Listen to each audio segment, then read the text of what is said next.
Если честно, друзья, я в шоке. 6 апреля, а у нас цветет сирень. Вот шел в магазин и среагировал чисто на запах. Еще месяца полтора назад я снимал видео, как у нас снег лежит. Я говорил, крещение 2.0.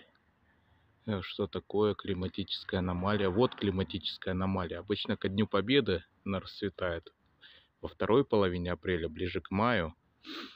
А тут просто темно. Это вот подсвечивает камера телефона. И цветет на Кубани сирень. Я среагировал на запах. Вот просто запах выдал все. И я в шоке. Что творится? Картинка красивая, ну, цветет сирень в начале апреля. Я в шоке.